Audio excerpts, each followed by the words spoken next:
मेरे चैनल को सब्सक्राइब करें और बेल आइकॉन का बटन दबाएं ताकि आपको लेटेस्ट वीडियोस रिसीव हो जाएं।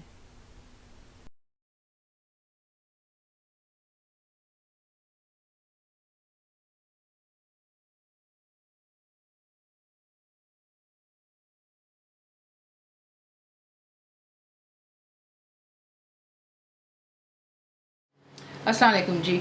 आज आप लोगों के लिए बना रहे हैं बोनलेस चिकन के साथ में एक रेसिपी। इसका नाम है मसाला चिकन। ये बहुत मज़ेदार बनता है। ये रिक्वेस्ट एक्चुअली कुछ स्टूडेंट्स ने की हुई कि उन्हें बोनलेस के साथ कुछ सिखा दिया जाए जो जल्दी बन जाए। तो ये हो गया बोनलेस चिकन। इसमें जो चीज़ें आपको चाहिए वो आपको चाहिए दही, 10 थिक ग्रीक योगर्ट हो गया, बिहारी मसाला, ये मेरा होममेड है। इंशाल्लाह जो इस रेसिपी के साथ मैं आपको लिंक दे दूंगी, तो आप ज़रूर चेक कीजिएगा कि आप घर पर इसको किस तरह बना सकते हैं। तो ये हो गया होममेड बिहारी मसाला। रेडीमेड भी आप इस्तेमाल कर सकते हैं अगर आपके पास टाइम नहीं है। पपीता चाहिए आपको, यानी कि पपाया पेस्ट। कच्चा ले लें या पका हुआ, आपकी अपनी चॉइस पर है। मेरे पास एक्चुअली कच्चा नहीं था तो मैं पका हुआ इस्तेमाल कर रही। तो ये हो गया पपाया पेस्ट। कुटी हुई काली मिर्च 10, क्रश्ड ब्लैक पेपर, पिसी हुई लाल मिर्च 10, रेड चिली पाउडर। बीच में जाएगा बेसन यानी कि ग्राम फ्लावर, ये भुना हुआ नहीं है, वैसे ही डालेंगे। लेमन जूस फ्रेश आपको चाहिए, नींबू का रस हो गया, ज़ीरा पाउडर 10, क्यूमन पाउडर, फ्रेश अदरक का इस्तेमाल है, बॉटल इस्तेमाल मत कीजिएगा, ज़रा इसका जायका अच्छा आएगा। तो ये हो गया फ्रेश जिंजर, सॉल्ट यानी कि नमक, चंद जाएंगी बीच में हरी मिर्चें, और इसमें जाएगा पुदीना। आपको पता है मैं फ्रोज़न इस्तेमाल करती हूँ। जब मैं चीज़ें ऐड करूँगी तब मैं इसको निकाल कर आपको दिखाऊंगी। तेल में बनाएं, घी में, आपकी अपनी चॉइस है। आपको दिखाते हैं इसको बनाना किस तरह।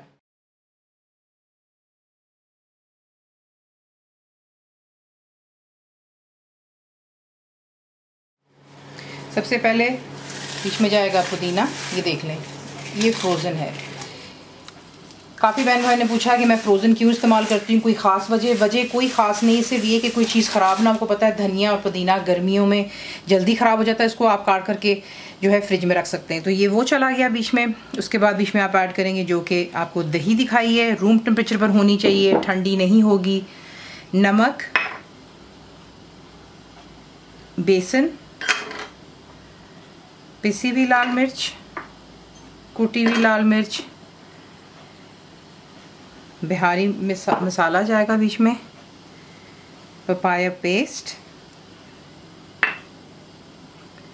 लेमन जूस, ज़ीरा पाउडर और फ्रेश अदरक। तमाम चीज़ों को अच्छी तरह आप यहाँ पर मिक्स करेंगे और आप इसको छोड़ देंगे आधे घंटे के लिए। तेल हो चुका है गरम, और आधे घंटे की मैरिनेशन के बाद इसमें आप जो है तमाम चिकन को ऐड करेंगे। उसके बाद आप इसको अच्छे से यहाँ पर मिक्स कर लेंगे। देखें, यहाँ पे आपको पानी की ज़रूरत नहीं है। वजह आपको दोबारा याद दिला देते हैं, इसमें कच्चा पपीता गया हुआ है, पका भी इस्तेमाल कर सकते हैं, दही है, लेमन जूस है। तो ये तमाम चीज़ें जो हैं, चिकन जो है वैसे भी बोनलेस है, तो उसको अच्छे से उसने already half the way cook कर दिया हुआ, इनकी गिलावट इसकी हो चुकी है। लेकिन अगर आपको पकाते हुए इशू होता है तो बताने की वजह ये कि आप इसमें पानी ऐड कर सकते हैं, ठीक है। तो ये है कि फ्लेम नीचे फ़िलहाल हाई पर है। जैसे इसमें जोश आएगा आप इसे कवर करेंगे और लो टू मीडियम पर रखकर कुक करेंगे कि चिकन कम्प्लीटली डन हो जाए। बीच में जो दही, चिकन जो पानी छोड़ेगा खुश्क हो जाए और तेल दोबारा सरफेस पर आए। तो यहाँ पर देख लें, ये कम्प्लीटली तैयार हो चुका है, तेल आ गया सरफेस। बाकी जो आपको गाढ़ा पर नज़र आ रहा है वो मसाला है, और क्योंकि हमने बेसन डाला था तो उसकी वजह से जो है ग्रेवी गाढ़ी हो जाती है, ठीक है। ये हो गया।